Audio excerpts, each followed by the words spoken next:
Welcome back to the lecture on Moche Art. This is part two. So if you haven't watched part one, go ahead and watch part one. Part two, we're going to be mostly focusing on Moche Ceramics, which are some of the most iconic works of art from the Moche culture. Of course, we did look at the very impressive, the richest burials found in the Americas at Sapon. We looked at a bunch of beautiful metalwork there. But let's focus on Moche Ceramics for this section of lecture. So we have a couple of different traditions within Moche Ceramics. These include a fine line tradition, which are ceramics that have fine line drawings, patterns, designs on them. So this one is an example right here. It's part effigy vessel, part fine line. It begins with geometric patterns, then filled in silhouette patterns, and then later elaborations build up to a Baroque style, so a style where there's a lot of really busy things happening within the composition of one of these ceramics. We also have a strong tradition of effigy vessels. So effigy vessels are just vessels that are meant to look like something else, like meant to be in the shape of a llama, in the shape of a human head. So the whole vessel takes on the shape of some usually a living thing. The human portrait vessels are some of the most kind of iconic ceramics to come out of the Moche tradition. And then stirrup spout vessels are very, very common within Moche culture. This is a continuation from the Cupanisque style, and we saw that in the early Andean and Norte Chico style lecture. So these are stirrup spout vessels. They kind of bring this Andean idea of tinkui, where we have two rivers or two energies or two materials joining together to create one channel. So we have that pretty much exemplified in the stirrup spout vessels. They're called stirrup spout vessels because they are shaped kind of like a horse stirrup that you would have on a saddle.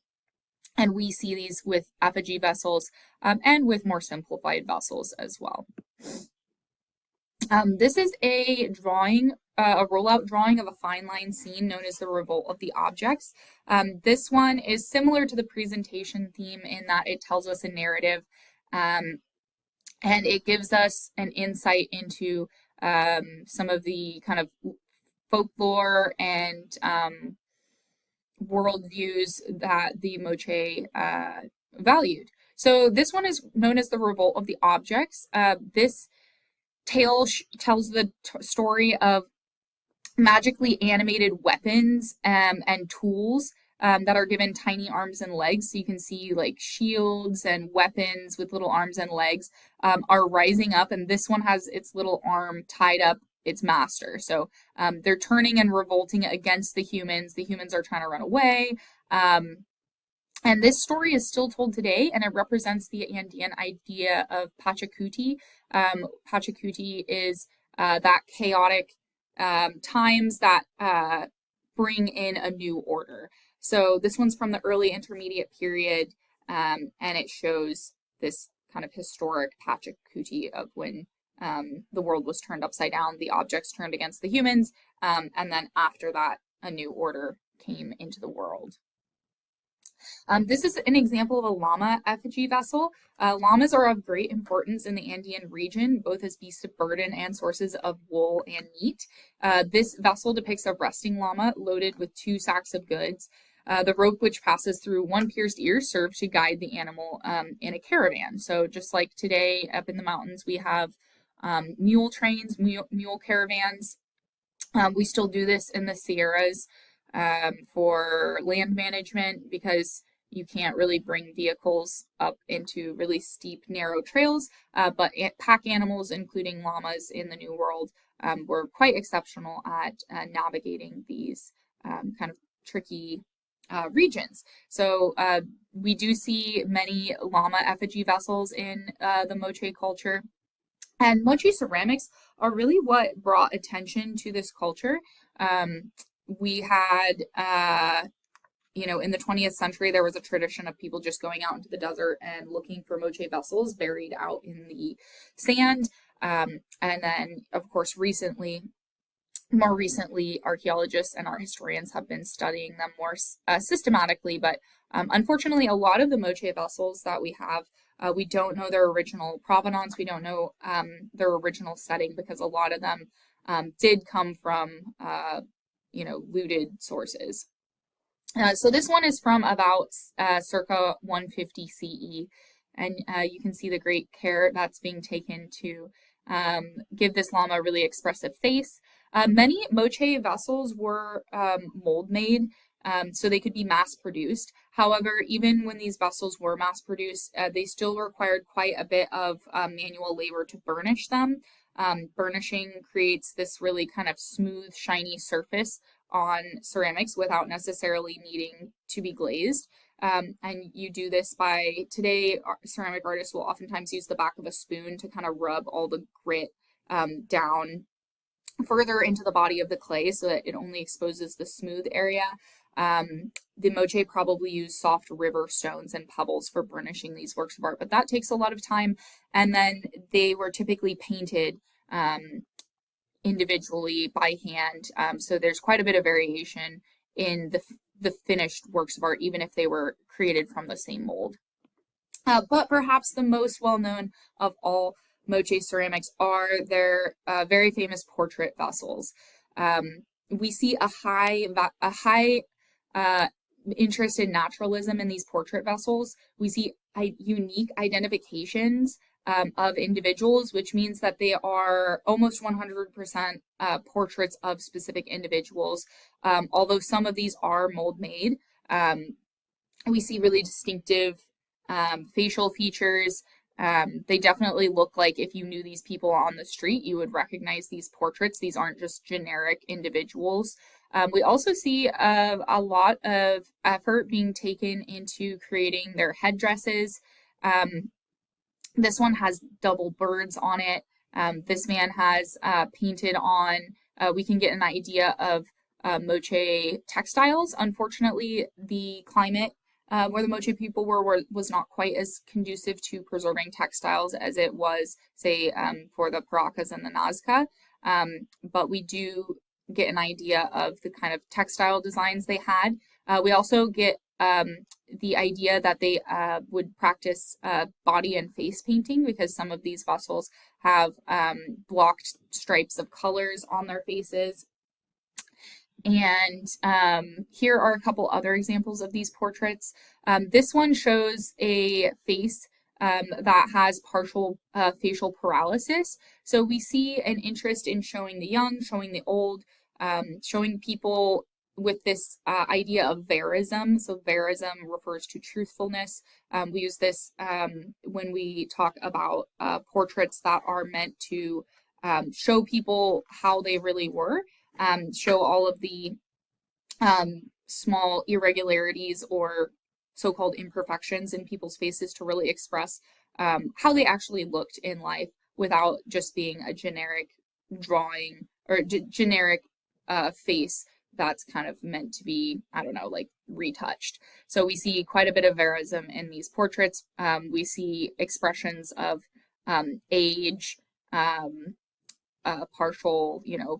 disabilities in some instances.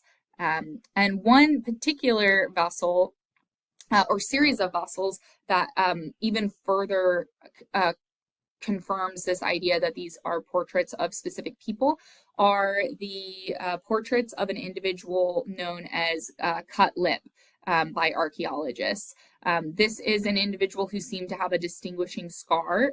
As you can see above, it's kind of this upside down wishbone shaped scar.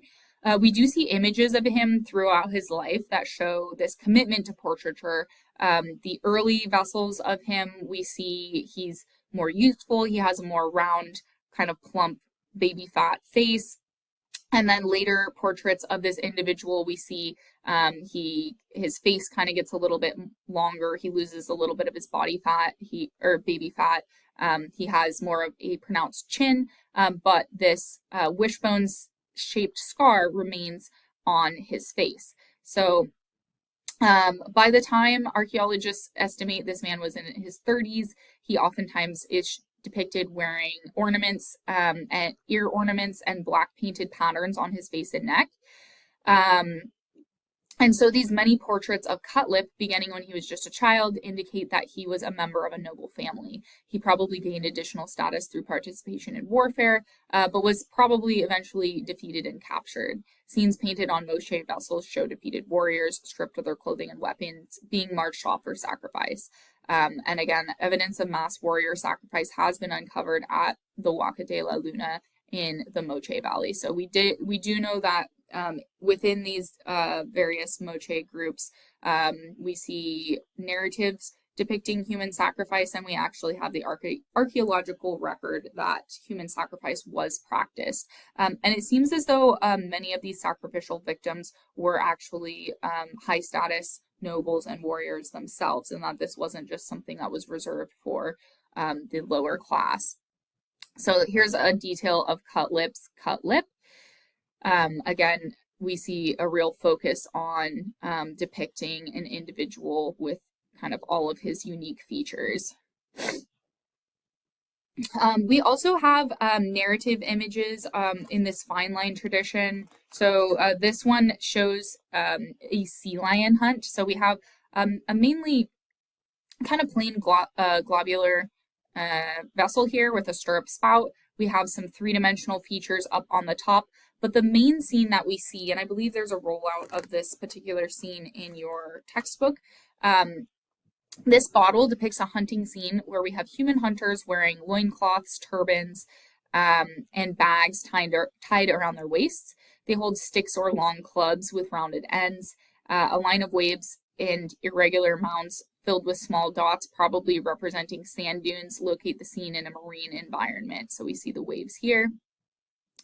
Two sea lions are represented three-dimensionally with their flippers painted directly on the chamber of the vessel. Some of these sea lions have a circular object in front of their mouth, which has been related to something that shamans would actually use. So they're called bezoars. I'm not sure if I'm saying that right, but they're called bezoars. That's the stuff in front of the seal's mouths. These are smooth deposits of minerals found in sea lion stomachs, and they were very much prized in shamanic ceremonies and healings as healing stones. So we know that that shamans would use these, but they were thought to possess these medicinal properties, although today they are still used on the Peruvian coast by folk healers in order to cure epilepsy and also heart disorders. So here we have a scene of hunting. This one's not in your textbook, but I just think it's very interesting. We have this concept of duality here where one side is a sea lion, one side is kind of this sort of feline monster. So we do know some of these effigy vessels are of fantastical creatures. They're not all always perfectly naturalistic and depicting life as it is in nature. And we do see hunting as a theme that appears again and again in Moche art, especially in these stirrup spout vessels. So these two are some really beautiful examples of a combination of these effigy vessels and these fine line narrative scenes. So at the top of this one, we have a hunter with his hunting instruments. We have a deer in three-dimensional. This one, we just have a deer at the top. And then at the bottom of these vessels, we have that kind of Baroque fine line tradition of these complicated narrative stories occurring at the bottom. So here at the bottom, we see a hunter wearing face paint. He's got this spotted dog with him, and they're hunting the spotted deer. We have a lot of naturalistic elements in both of these fine line areas of the trees. Here's another one where we see the deer itself carrying the hunting weapons and dressed as a person with its tongue sticking out. And again, the deer hunt was one of the most common and highly significant themes in later phases of Moche art. So only captured deer and warriors were represented seated with ropes around their necks. And according to Donnan, The Moche may have captured deer and sacrificed them for their blood as a part of a ritual context in which deer served as substitutes for human warriors. So it's possible that these deer were part of a religious ceremony in their hunting as well. Although their flesh may have been consumed, it's likely that the animals were ritually killed and their remains treated with great respect. We know in the Inca tradition that the Inca burned the bones of sacrificed animals, and in annual ceremonies would mix the ash with other substances along with cloth, feathers, gold, and silver to drift downstream. So it's very possible that the amount of attention that these deer and these deer hunts get in these vessels show that they had a possible ritual and religious significance to the later Moche people. This effigy vessel shows a shaman playing one of these panpipes, and he is, or she or they, I'm not sure. This shaman seems to be taking on the body of a peanut. So we know that peanuts were a prestige item, as we saw with that beautiful gold and silver necklace at Sapon. Peanuts were also associated with flute playing, and flute music was associated with inducing shamanic trances. So we do have this shamanic sense of interchangeability of humans with other living things like plants or animals really depicted for us quite visually in this effigy.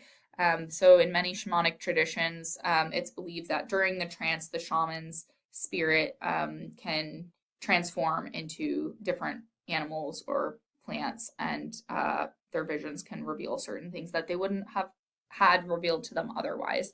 So I think this peanut is a really great example of that sense of interchangeability.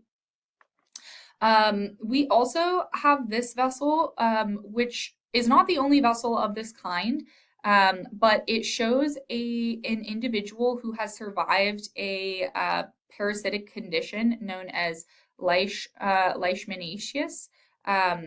And this is a parasite that can kind of eat away at facial features like the lips, the eyelids, and the nose. So sometimes when people survive this particular hardship, they can be left, with certain pieces of their face kind of minimized. However, in shamanic traditions in the Andes, as well as around the world, oftentimes people are called to be a shaman after they have survived some sort of intense hardship or survived a disease that maybe should have killed them.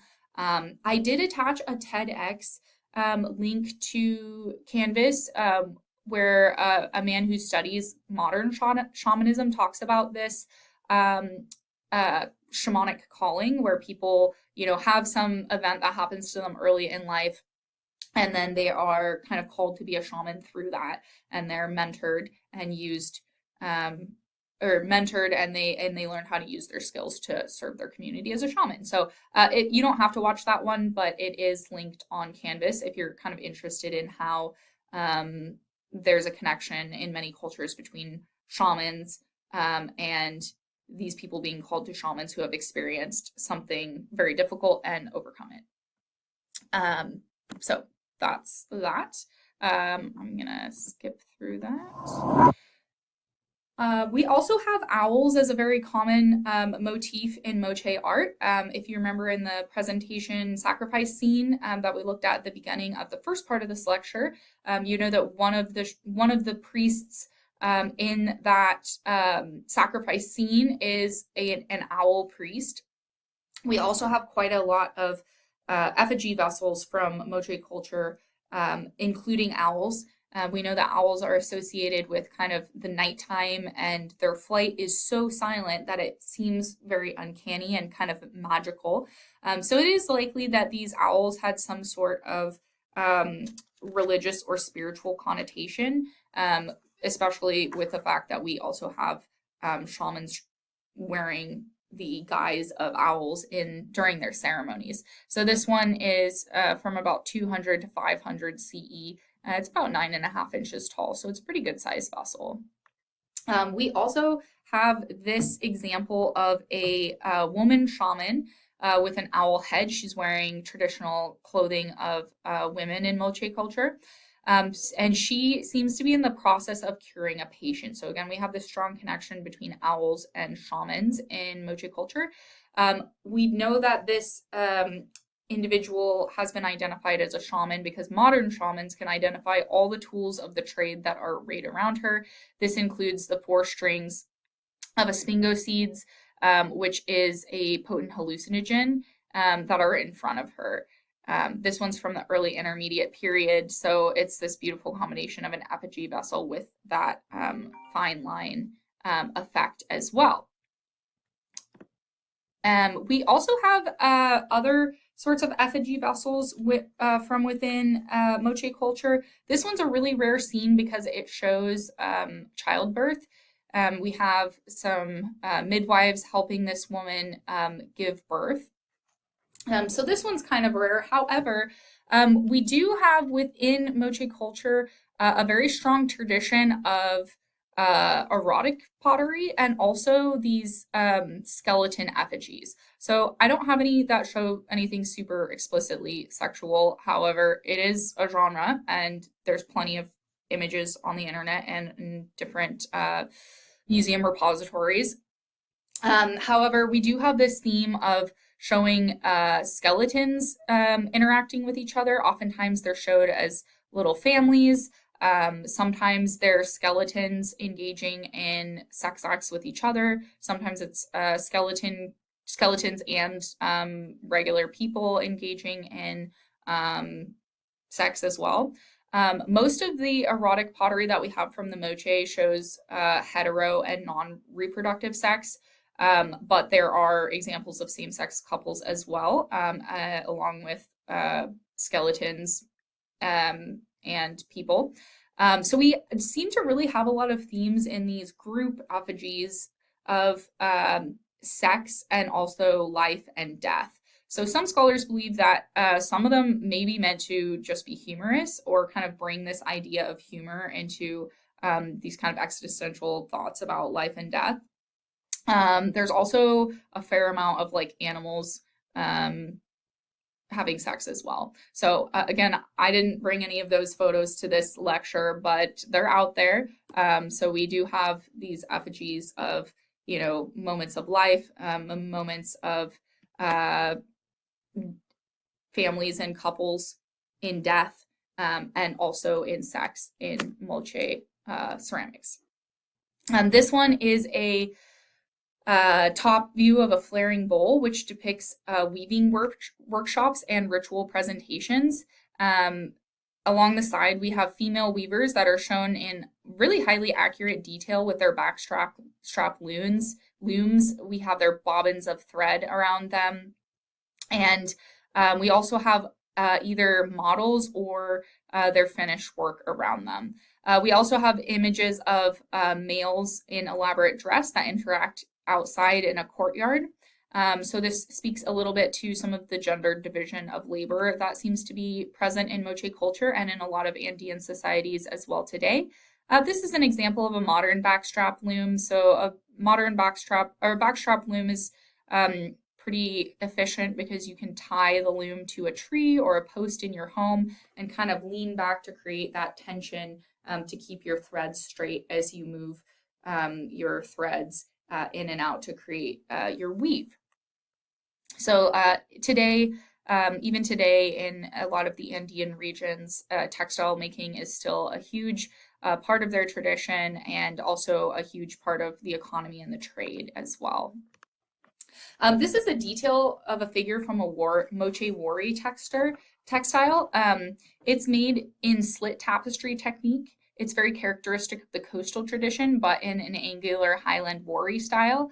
We'll look at the wari culture in our next unit.